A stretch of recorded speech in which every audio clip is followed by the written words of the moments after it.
Estamos de volta, agora sim, recebendo, então, neste bloco, né, o Dr. Stark para falar sobre saúde. Seja muito bem-vindo. Prazer imenso recebê-lo também aqui. Muito obrigado pelo convite, estou à disposição.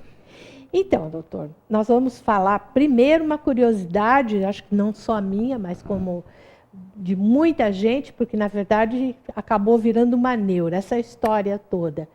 Frio, aumenta mesmo os casos de infarto? Sim, há um aumento de eventos agudos, infarto, angina de início recente, síndromes coronarianos, até de AVC, que é o derrame cerebral. Ele ocorre, há uma incidência, um aumento de 30% em períodos de frio, principalmente frio, um frio de menos de 12, 15 graus. Isso ocorre. Agora, é preciso entender de que não é o frio que provoca a doença. Na verdade, a doença já existe. O frio é apenas um desencadeador. É algo assim que, grosseiramente, nós poderíamos dizer, eu explico para meus pacientes e alunos, é como se fosse um pé de goiaba com goiaba madura. Elas vão cair de qualquer forma, mas aparece um vento forte antes. Que bate. Sim. Então o frio é um desencadeador, não é a causa. Esses indivíduos que têm maior incidência de eventos no inverno teriam mais tarde, né? O frio apenas antecipa. Mas aí, nesse caso, então a primeira coisa que vem para a gente assim, então eu vou me agasalhar e vou tomar só bebidas quentes, etc e tal. Tem a ver? É possível que isso tenha sim algum fator de proteção. A ingestão de bebidas quentes, principalmente chá, café, evidentemente não se expor desnecessariamente sem alguma proteção ao frio pode ajudar, né? Em algumas pessoas mais vulneráveis. Mas eu acho que não deve, eu concordo plenamente com o que você falou, não deve haver paranoia sobre esse aspecto. Nossa, né? A impressão que o frio que está causando infarto. Não está. O indivíduo queria ter, vai infartar daqui a alguns meses, só que o frio antecipou. E todas as alterações climáticas têm importância. Nós temos um aumento de incidência também de eventos, de desmaios, que nós chamamos de síncopes, no verão, pelo calor, principalmente com idosos que deixam de se hidratar adequadamente e têm quedas, e com isso fazem fratura de colo do fêmur, que é bastante complicado no idoso, isso complica bastante a vida, né? Nós temos alterações relacionadas com a poluição atmosférica, a medicina demonstrou isso muito claramente recentemente, aumento de infarto em ambientes muito poluídos, né? Poluídos? Sim, poluídos. Então a poluição atmosférica, principalmente a secundária de veículos, de veículos de carros, né? É que pode provocar isso. Do gás carbônico, uma coisa assim. Alterações relacionadas ao estresse.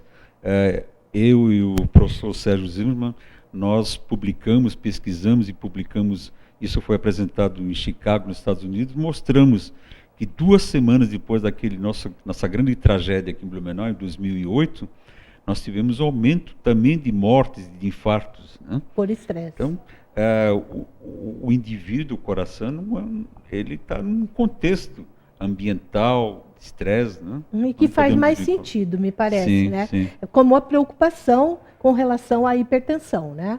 Sim.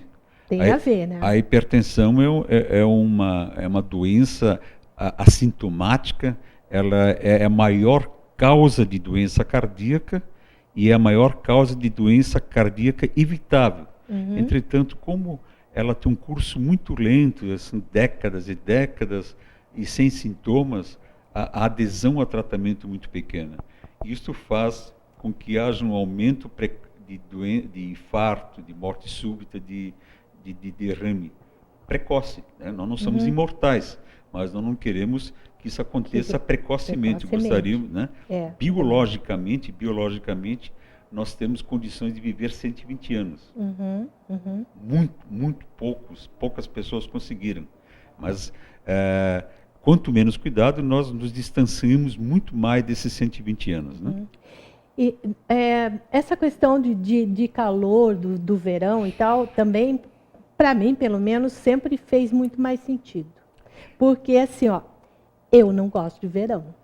E eu tenho certeza absoluta, aliás, bem comprovado, que no verão eu não estou legal, assim, sabe? Em termos de pressão. No inverno, não.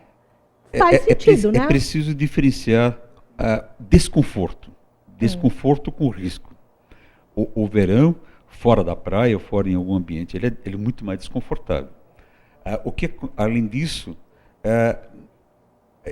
pessoas que vivem em ambientes, em casas pequenas ou com uma proteção de telhado não adequado, a temperatura interna se torna muito grande. Pessoas idosas, à medida que nós envelhecemos, nós perdemos a capacidade de sede, nós temos menos sede. Né? À medida que envelhecemos, muitas vezes, tanto homens como mulheres deixam de tomar líquido porque precisam acordar muitas vezes à noite pela urgência urinária, pela incontinência urinária. Sim. Então, nós produzimos no verão uma quantidade muito grande de indivíduos cronicamente desidratados. Sem diarreia, sem vômito, apenas com a redução de ingesta e com a perda na pele muito grande. Nós perdemos no dia de calor, sem suar muito, 1,5 litro, 2 litros de água, de líquido pela pele. No verão. No verão. Sim. Mas, e aí, é mito ou verdade que a praia, vamos dizer assim, a pessoa se sente melhor? Eu acho uma verdade.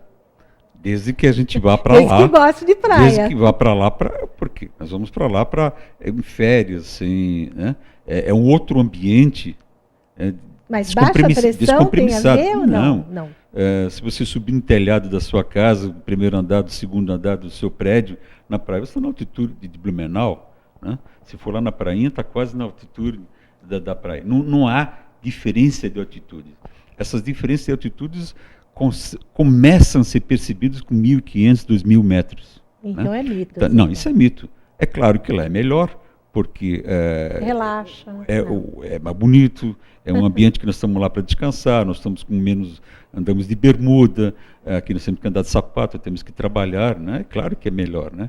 Eu não acredito no indivíduo que more lá para trabalhar. Talvez ele se sinta muito melhor em uma outra cidade quando vai a passeio. Mas, em compensação, se não gosta, também não vai se sentir bem. Exatamente, né? Então, pode ir a questão não é aí da praia não é altitude, é o ambiente, o contexto de diversão, de férias, né, de congraçamento com família, né? E voltando, vamos dizer assim, essa questão toda da gente perceber ou não, também tem a ver, né? Vamos dizer, no caso, quando nós começamos a conversa, sim, essa neura toda, essa preocupação. Sim, nós estamos muito, nos envolvemos muito com alguns mitos, né? Algumas coisas. A questão da praia é essa, né? Eu ouço com frequência. Quando volto da praia, quando chego lá em Ilhota, eu já me sinto mal. Né? Não é pela altitude, é porque está voltando domingo à noite no trânsito, sabe que tem um monte de coisa para fazer, de trabalhos. Trabalhar, né? etc. É claro, é muito melhor ir para lá, né? Porque senão eu vou me divertir, vou descansar, vou comer, vou fazer uma comida, vou tomar um vinho. Né? Melhor ir do que voltar. Do que voltar, é verdade. O doutor veio do congresso sobre hipertensão. Sim, estive no Congresso Brasileiro de Hipertensão Arterial, da Sociedade Brasileira de Hipertensão, e a hipertensão tem uma importância muito grande na prevenção de doenças cardiovasculares. Né? Então, nós discutimos muito a questão da adesão, de como melhorar, como fazer com que o indivíduo hipertenso não inicie tratamento. É muito comum iniciar o tratamento e parar, que é uma doença de Que ela é décadas contínua, e décadas, né? O tratamento é contínuo. Então, contínuo. exige um tratamento prolongado durante os anos. Isso, às vezes, tem alguns custos, incômodo de remédio, eventualmente, efeitos colaterais, embora muito pequenos e administráveis, mas são possíveis, né? Então, essa é uma das questões de hipertensão arterial. O uso de... foram apresentadas novas pesquisas dentro do Brasil, mostrando a quantidade de indivíduos que estão em tratamento, que têm hipertensão em tratamentos. Nós estamos num nível de em torno de 25% a 30% das pessoas. Então, 30% dos hipertensos, na verdade, só 25%, 30% estão dentro da meta de pressão arterial. Uhum. Essa questão toda, qual seria o ideal? 12/8? Como é que ficou? De acordo com os estudos. Nós temos um novo conceito. Não é um número somente, é o perfil da pressão arterial. Nós não podemos e não devemos, de forma alguma, balizar o tratamento, o não tratamento, por uma medida. Uma medida não é absolutamente nada.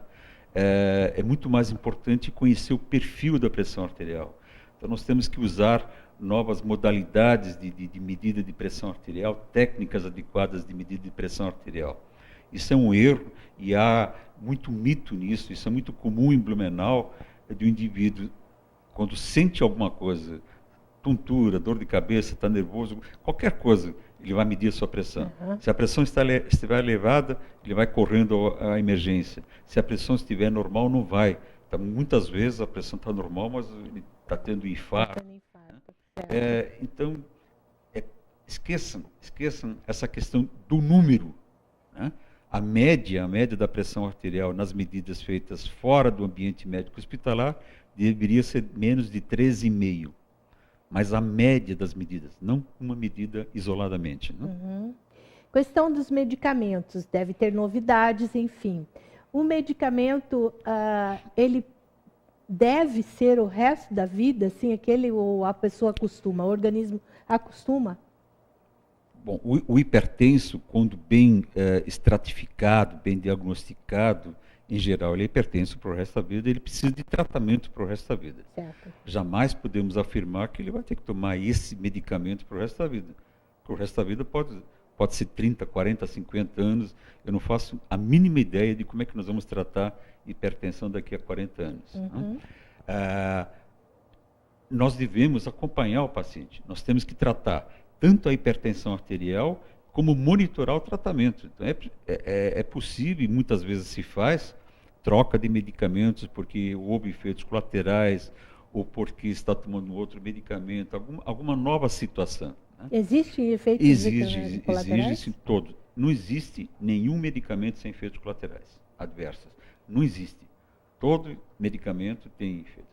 Nós temos que usá-lo quando os benefícios são maiores do que os malefícios. Né? Uhum. O tratamento nunca pode ser pior do que a doença. Certo. Então,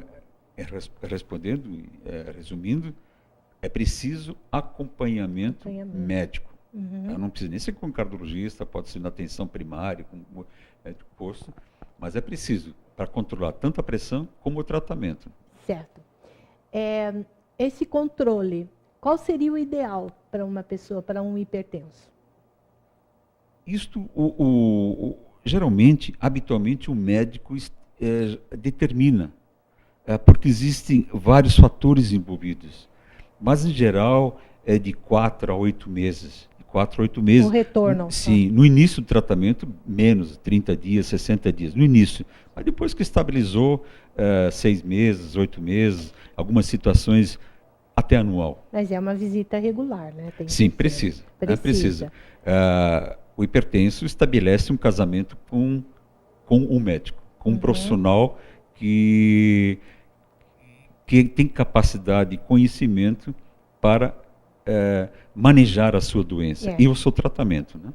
Esses dias até eu vi num programa a respeito dos exames agora também recomendados com mais frequência da carótida, né? Que é importante. Sim. Que não se fazia antes, né? A carótida é importante por dois motivos. Primeiro, que é o vaso, as carótidas internas, é o vaso que leva o sangue do coração para o nosso cérebro. Né?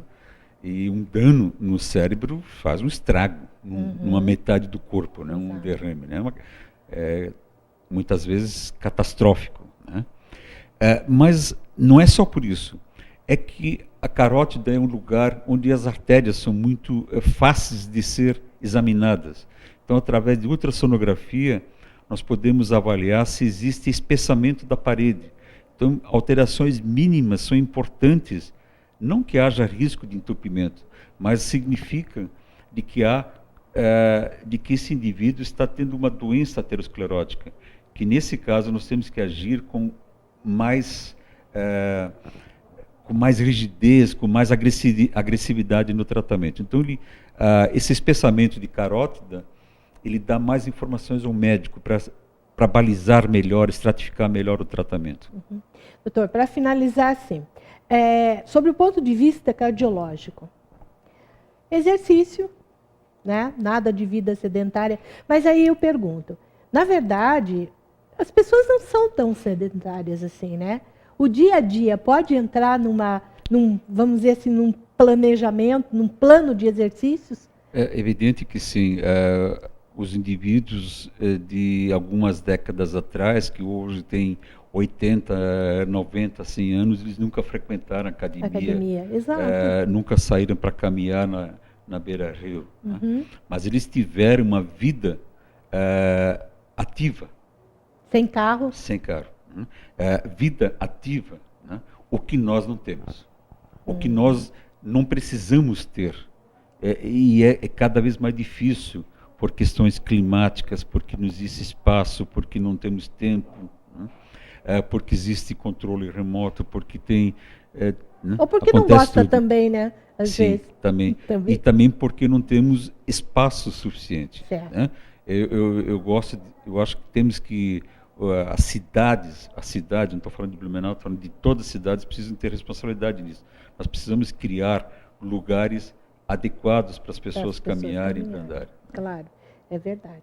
Desde criança, e sempre. Né? Desde criança. Então, vendo, seu Chico? É isso aí. Bom, isso sem falar assim, a alimentação, né? Os cuidados, vamos dizer, com obesidade, essa questão toda aí, né? Sal, menos sal, porque... Sim. É o vilão, né? Menos sal, isso é importante, nós discutimos muito isso nesse final de semana. O consumo médio de sal do brasileiro está em 12 gramas. O consumo ideal seria de 6. Nós estamos usando o dobro do recomendado.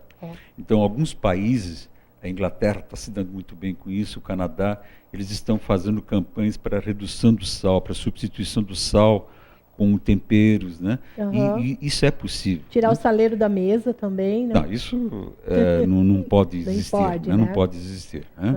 E não adianta, o sal rosa, sal do Himalaia, sal das coisas, é tudo sal. Não adianta. Marinho, nós temos um pequeno benefício com sal, que é um sal sintético ou de algumas minas, de cloreto de potássio. Que ele tem uma capacidade de salgar, dá um gosto um pouco amargo. Entretanto, ele tem um custo um pouco elevado. Né?